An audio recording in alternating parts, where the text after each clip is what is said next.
What is going on, everybody? It's your boy Beulah coming at you with another video for the channel, and welcome back to the DMVSportsZone. And then today, guys, I'm coming at you with a preview of Week 8 for our beloved, or Week 7? Wow, Week 7? No, Week 8. I don't know.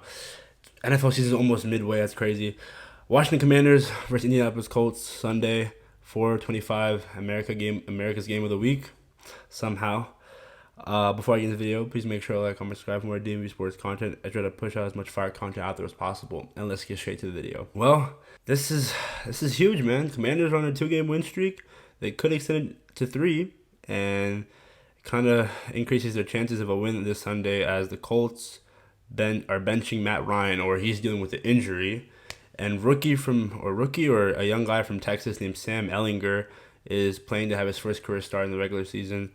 And this is crazy. Matt Ryan, he was playing terrible for them. And I really think this is a Jim Irsay move. He's noticed that this team isn't doing anything. He berated and went all in on Carson Wentz. Those comments that he made were completely inappropriate. Thought Matt Ryan could do any better when Matt Ryan's literally a statue behind that offensive line, which has been playing terrible this year when it comes to pass protection. But Sam Ehlinger, this guy is literally a bigger Taylor Heinicke. If you look at him, I think he wears number 4 too. He just looks like Taylor Heinicke if he was bigger and tall. It's just everything.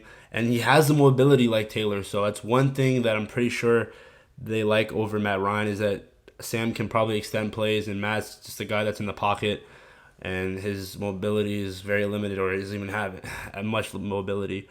But yeah, Sam Ehlinger's first start, and this is huge for the defense. If they get embarrassed by Sam Ehlinger, it is not going to look good for Jack Del Rio and his squad.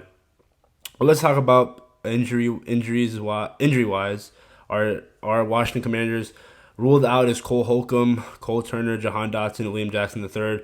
Liam Jackson's bound to get traded soon, hopefully. Jahan's still dealing with a hamstring injury. Cole Turner, I think he's still dealing with a concussion that he had with we saw that in the Packers game where he tried to catch the ball, it was a little too high, and he fell on his head. And Cole Holcomb being out, that is huge.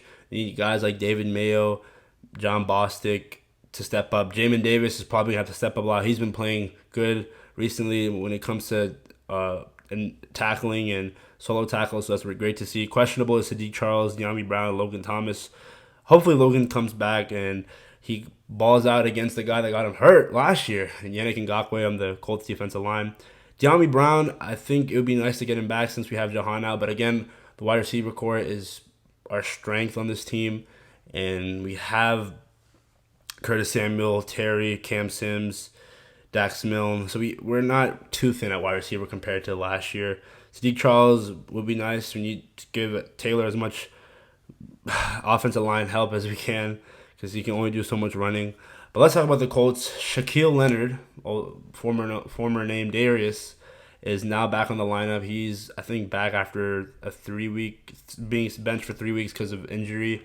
So he's an animal. I mean, he is crazy. So we gotta look out for him. I wouldn't be surprised if he's wreaking havoc as the first snap goes off.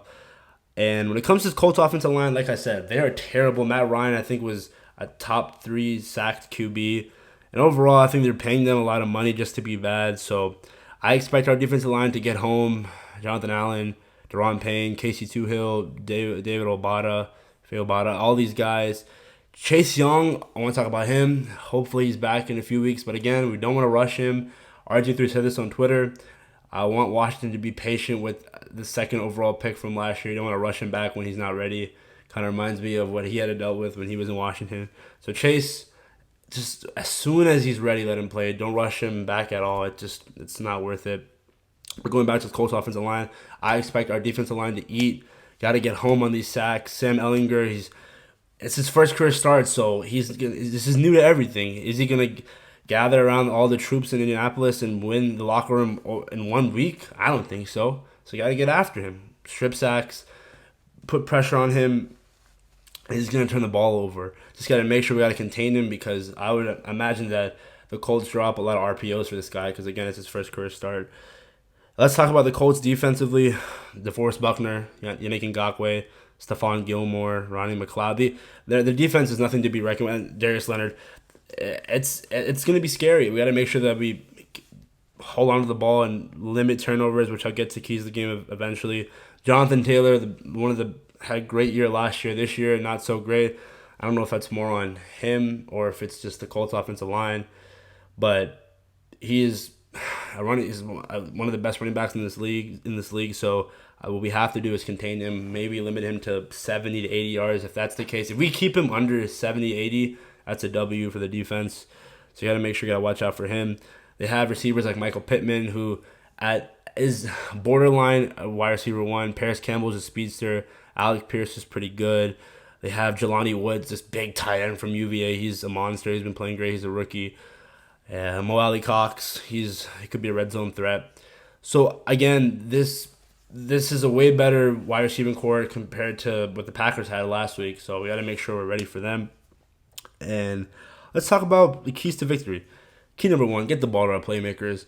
We saw what happened when Terry got the ball. He was fired up. Scott Turner, draw up plays where we get the ball to Terry McLaurin, Curtis Samuel, Cam Sims, Logan Thomas, John Bates. Just got to make sure that we have a game plan where it fits Taylor's, ability to scramble and also check the ball everywhere. Because last week we saw that Taylor had those first game jitters, and after that pick six, he shaked it off like the crazy legend he is. So that's key number one: get the ball to the playmakers. The Colts defense, they're good, but if we scheme up a good game plan, I know they're at home as well, I think Taylor can overcome them.